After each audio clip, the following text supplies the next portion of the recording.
It was nearly a decade ago that I first stumbled upon the winter garden, hidden deep within the snowy hills outside the city. My life back then was routine and quiet, full of gray days and long nights. One frosty evening, with a sudden impulse to escape the monotony, I took my old blue car and drove out of the city, through winding roads that led me into a world blanketed by soft, silent snow.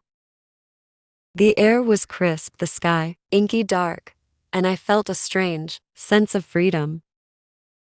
Around midnight, I spotted a warm glow through the trees. Curious, I stopped the car and stepped out, the cold biting at my cheeks. I walked toward the light, brushing snow from my coat, and soon came to a garden that appeared like something out of a dream.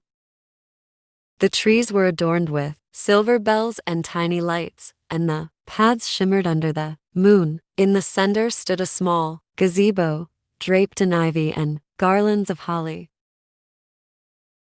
A woman appeared seemingly out of nowhere. She wore a flowing dress of deep blue, and her hair was silver like the frost, framing her face with an ethereal beauty. She smiled softly, her eyes reflecting the garden lights, and beckoned me closer.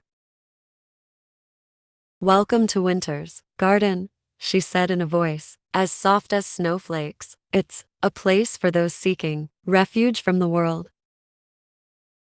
We spent the night walking through the garden, her voice warm and her laughter carrying in the cold air. She told me her name was Elara, and that she'd tended the garden for as long as she could remember.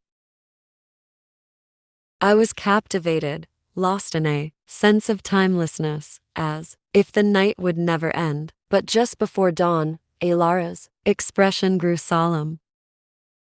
"You must leave soon," she said. "This garden disappears with the sunrise, returning only in the heart of winter. If you stay, you might never leave."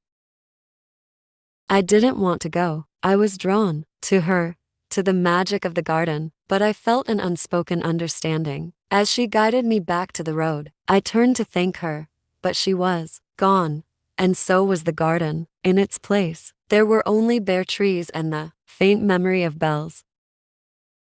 For years, I've waited for another winter, hoping to find her in the garden again. Each December, I return to the same road, searching through the silent snow. This year marks 10 years since I first found Winter's Garden, and the snowfall is thicker than ever. I can feel that same glow drawing me back. This time, I won't leave until the morning light